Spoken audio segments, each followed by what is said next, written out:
नमस्ते साथियों। सशक्त भारत से मैं डॉक्टर R.K. वर्मा। विनती कि सब्सक्राइब करिए, शेयर करिए। आज चर्चा करते हैं त्रिदेव की, भारत के नए त्रिदेव। त्रिदेव का मतलब तीन देव। तीन देव कौन? उत्तर प्रदेश के मुख्यमंत्री योगी आदित्यनाथ, मध्य प्रदेश के मुख्यमंत्री मोहन यादव और आसाम के मुख्यमंत्री हेमंत बिस्वा शर्मा। ये तीनों आजकल जो निर्णय ले रहे हैं, जो घोषणाएं कर रहे हैं, उससे जनता बहुत खुश है। जनता क्या चाहती है? जनता चाहती है कि देश में न्याय का राज हो, बराबरी हो, यूनिफॉर्मिटी हो, कोई ऊंच नीच इस तरह की बातें ना हो। इस देश में ऐसा होता आया है।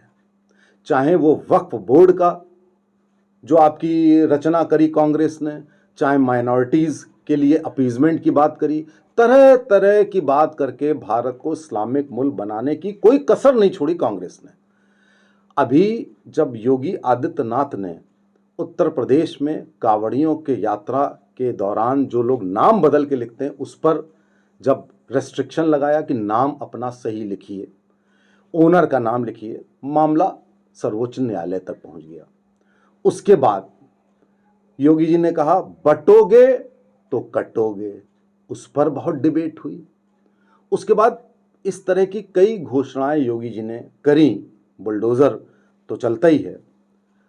उसके बाद जो आसाम के मुख्यमंत्री हेमंत बिस्वा शर्मा हैं, वो आजकल योगी जी से भी एक कदम आगे बढ़ गए हैं। वो क्या कर रहे हैं? उन्होंने मदरसा पर रेस्ट्रिक्शन लगाया। उन्होंने कहा शुक्रवार के दिन स्कूलों में जो छुट्टी की जाती है 2 घंटे की, वो छुट्टी बंद कर दी। उस पर बवाल देश में मच गया।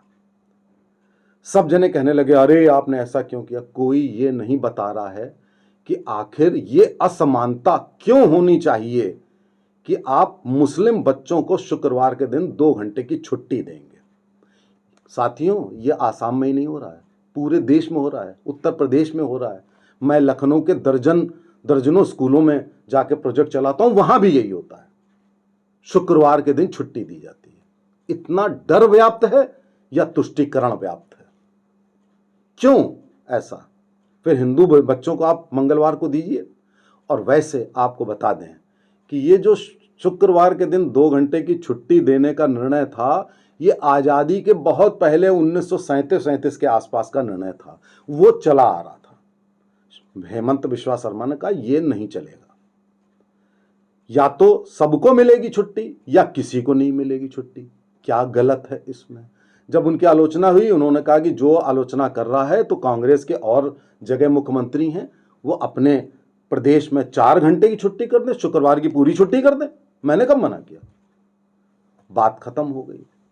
इसी तरह से जब जातिगत जनगणना की बात आई तो हेमंत बिस्वा शर्मा जी ने कहा कि हम मुस्लिमों की भी जातिगत जनगणना करेंगे।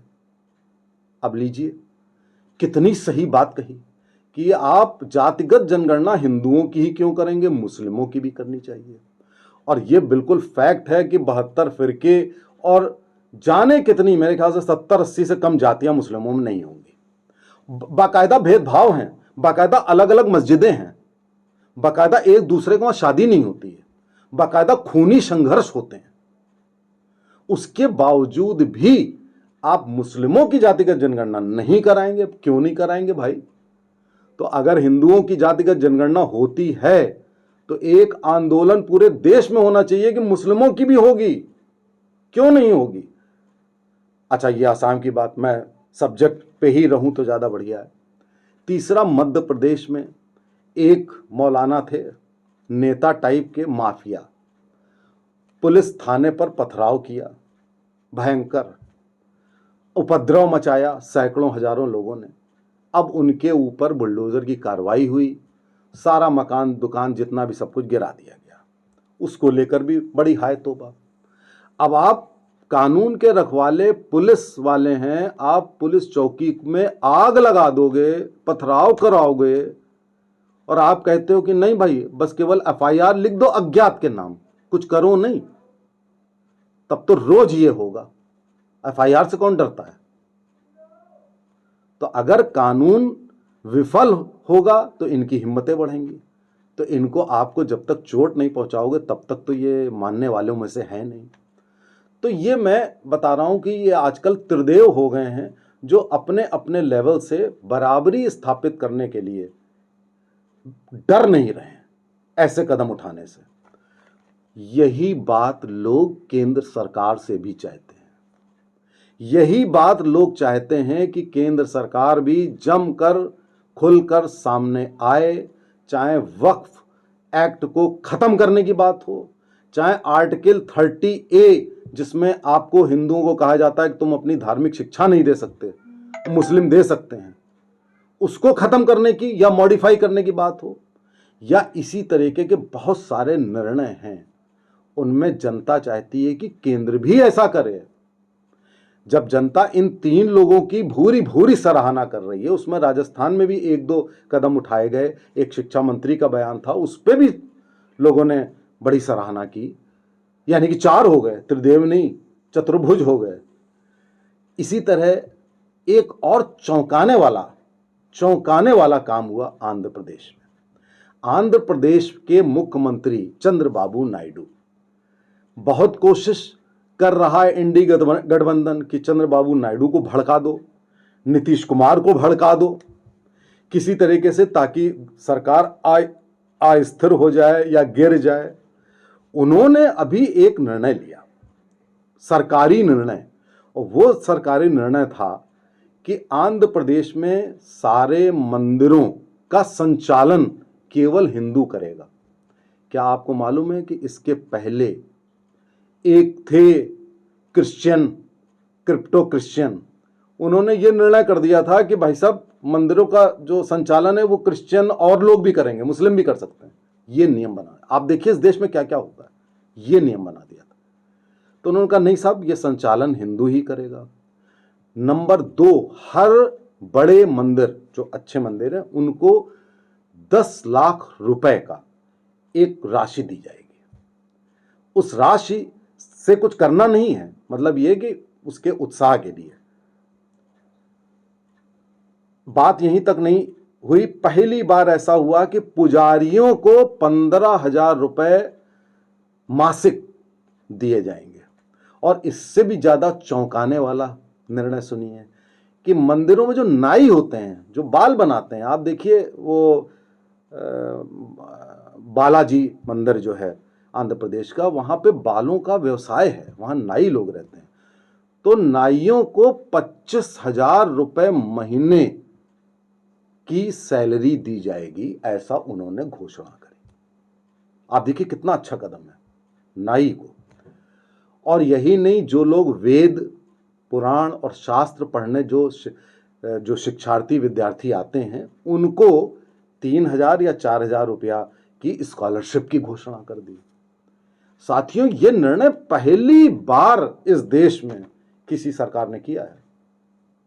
किसी सरकार ने नहीं किया, हमारे उत्तर प्रदेश में भी नहीं हुआ है अभी यह निर्णय।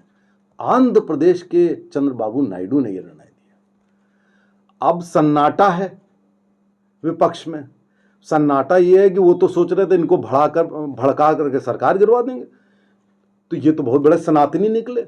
और उनके वो जो दोस्त हैं, जो मित्र, वो आनंद कौन जो फिल्म स्टार आए हैं, वो भी बढ़ चढ़ के इन सारे कदमों में उनके साथ हैं। तो आप जरा सोचिए कि ये कार्य पहली बार साउथ के किसी मुख्यमंत्री द्वारा ये निर्णय लिया गया। चौंकाने वाला ही नहीं है, क्रांतिकारी कदम है। सरकार गिरने की बात तो छोड़िए, वो खुद ही उस सरकार से आगे बढ़कर काम करने लगे। जो हमारी सरकारें, अभी मैं त्रिदेव की बात कर रहा था, उससे भी बढ़कर वो काम करने लगे। तो अब निराशा तो आएगी विपक्ष में, और निराशा ही नहीं, उनको अब लगा कि अब तो कुछ हो नहीं सकता, अब हमें कुछ और ही काम करना पड़ेगा, किसी और चीज के सहारे, जातिगत जनगणना या किसी और के सहारे हम सरकार को तो गिरा नहीं पाएंगे। और ये फैक्ट है कि अभी आप बिहार में भी देखिएगा कि बहुत सारे कदम, अभी देखिए बिहार में भी कॉरिडोर बन रहे हैं, बौद्ध मंदिरों के और भी मंदिरों के सब कॉरिडोर बन रहे हैं। तो ऐसा नहीं है कि हमारी भारतीय जनता पार्टी की जो सरकार बनती है उसके जो सहयोगी होते हैं वो ऐसे नहीं होते हैं आपकी तरह कि वो सहयोगी सरकार गिरवा देंगे, ब्लैकमेल करेंगे। आप सोचिए, आपका माइंडसेट ऐसे ही है कि वो ब्लैकमेल करेंगे। कोई ब्लैकमेल नहीं कर रहा है, कोई सरकार नहीं गिरा रहा है। तो एक जो नया ट्रेंड इस देश में, देखिए, विपक्ष के जो डिस्ट्रक्टिव एजेंडे हैं, डीप स्टेट के एजेंडे हैं, डिविसिव एजेंडे हैं, हिंदुओं को डिवाइड करने के एजेंडे हैं, अगर वो चल रहे हैं तो देश में 5 राज्यों में, 6 राज्यों में अच्छे एजेंडे हिंदुओं को यूनाइट करने के, बराबरी लाने के, देश में कानून संविधान से न्याय करने के, ये भी हो रहे हैं। तो आप इन सब चीज़ों को भी जानिए और लोगों को बताइए। जय हिंद, जय भारत।